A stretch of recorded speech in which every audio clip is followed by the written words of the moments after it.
the guardian of Emberfall.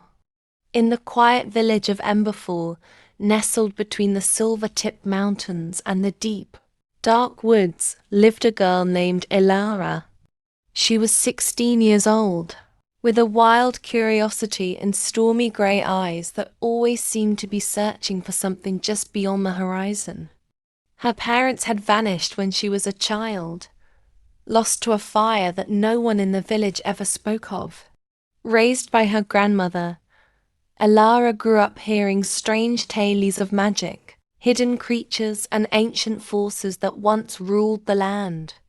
Most villagers feared the forest that bordered Emberfall. They called it the Whispering Woods, for on windy nights, voices seemed to rise from within the trees, murmuring things no one could understand. The elders said it was cursed, filled with old magic and dangerous spirits. But Elara was drawn to the forest. She would often sit at its edge, listening to the wind rustle the leaves, believing she could almost understand the whispers. "You spend too much time near those woods," her grandmother warned. "They remember things we have forgotten, things better left buried." But Elara couldn't stay away. She felt something waiting for her beyond the trees. One late afternoon, as the sky turned shades of gold and rose, Elara wandered further into the forest than she ever had before. There, beneath the roots of a massive tree, she saw a faint glow. She knelt down and brushed away the earth, revealing a cracked moonstone the size of her palm. It shimmered with a light that pulsed like a heartbeat. The moment she touched it, the forest fell silent. The birds stopped singing.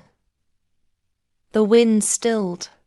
Even her own breath seemed too loud. "Elara," a voice whispered. She jumped back, heart racing. "Who's there?" But no one answered. She looked around, her fingers still gripping the glowing stone. That night, she dreamt of a white stag with golden eyes standing in the middle of the forest. It looked at her and spoke. "The guardian sleeps, and the shadow awakens. You must come." She awoke with a start. The moonstone glowed faintly on her windowsill. Before dawn, Elara packed a small bag with bread, water, and the moonstone wrapped in cloth. She left a note for her grandmother and slipped quietly into the trees. The forest was thicker than she remembered, the mist lying low like a blanket. Hours passed. Strange birds called out from the treetops. The air was cool and damp. Just when she began to doubt her path, a creature stepped out from behind a tree. It was a silver fox with 2 tails. "You carry the shard," it said. Elara gasped. "You can talk." "All things can talk. Few choose to listen." The fox's name was Nairo. He explained that the moonstone was once whole, a powerful relic that protected the balance of the forest. But it had been shattered by a dark force, and its pieces were scattered. "If they are not found and restored," he said, "the shadow will consume everything." Nairo led Elara to a place called the Mirror Pool. It was hidden deep within the woods, surrounded by stones etched with glowing runes. The pool was still and clear, and when Elara looked into it, she didn't see her reflection. She saw her fears. Memories rose to the surface. Her parents' faces surrounded by flames. Her crying alone at night. Her grandmother sick and frail. Doubts whispered in her ears. "You are not enough. You are too late." Tears slid down her cheeks, but she took a deep breath. "I am afraid, but I will not stop." The water shimmered. A shard of the moonstone floated upward, placing itself into her palm. You have passed the first trial, said Nairo. The others wait. As they traveled deeper into the forest, a chill entered the air. The trees grew closer together, their gnarled branches twisting like skeletal fingers. Light became scarce, and the sun no longer reached the forest floor. Whispers followed them low, slithering sounds that came from no mouth. One evening, just as they were making camp beside a mossy log, the mist thickened. Shapes moved within it. Then from the shadows emerged a creature tall and thin, its body wrapped in smoky tendrils. It had no eyes, only a wide, twisted mouth that stretched from cheek to cheek. Give it back, it hissed. Nairo stepped between Elara and the shade, a creature of nightmare, born of pain and sorrow. This is a shade. The shade lunged and Elara screamed. She raised the moonstone shard and, instinctively, it pulsed with light. The creature recoiled, screeching in agony, but others moved behind it. They are hunting you now, Nairo growled. They can smell the shards. We must not stop again. They fled into the night, but Elara's mind burned with fear. The darkness was awake. After days of travel, they reached the forgotten ruins of Aelwyn. Vines clung to toppled towers and broken statues. Once a city of wonder and beauty, it now stood in silence, its heart long since broken. In the center stood a grand tree, taller than any Elara had seen. Its leaves were silver, and its bark shimmered faintly. Nairo bowed before it. This tree holds memories. It grew from the last seed of Aelwyn. The second shard lies beneath its roots. But guardians remain. 4 stone wolves circled the tree, their eyes glowing blue. They moved without sound, their paws silent on the stone floor. Elara stepped forward slowly, the first shard in her palm. The wolves growled, their eyes narrowing. Please, she said. I don't come to harm. I'm here to heal what's broken.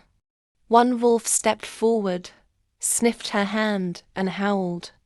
The others joined in, then lay down. The earth opened, revealing the second shard. As Elara lifted it, a breeze passed through the ruins. The city had not forgotten its promise. Guided by the power of the 2 shards, Elara and Nairo pressed onward toward the true center of the forest. A place where reality twisted and time bent. The heart of the forest was a sacred space hidden from ordinary eyes, guarded by the oldest spirits.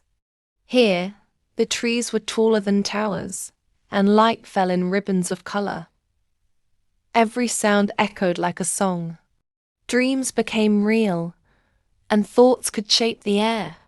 A boy stood among the trees. His hair glowed like the moon, and his eyes were filled with stars. He was the spirit of the forest. Long ago I was the guardian, he said.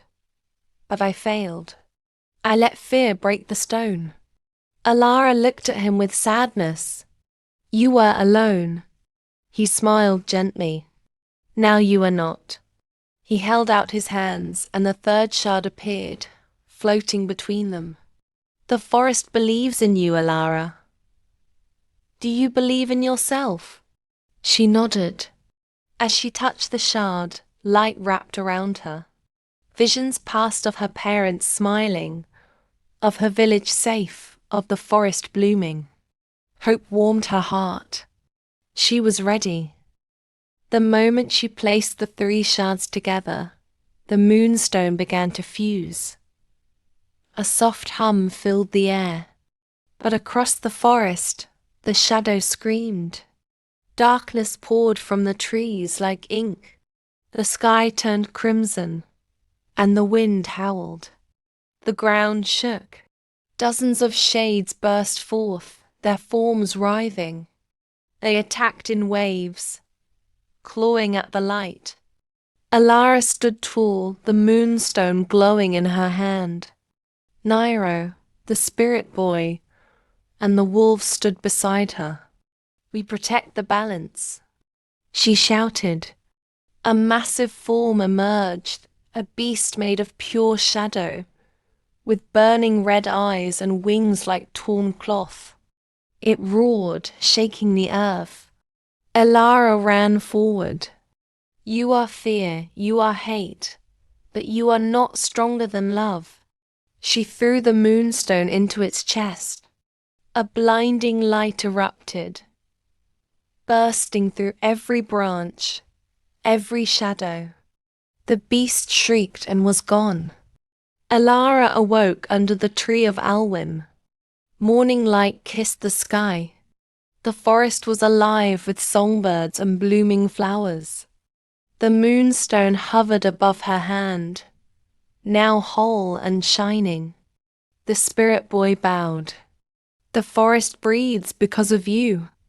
Nairo, his body fading, smiled. "My watch is over. The light is yours." Elara returned to Emberfall, where her grandmother wept with joy. She planted new trees, healed old wounds, and listened to the forest. Years passed and stories were told.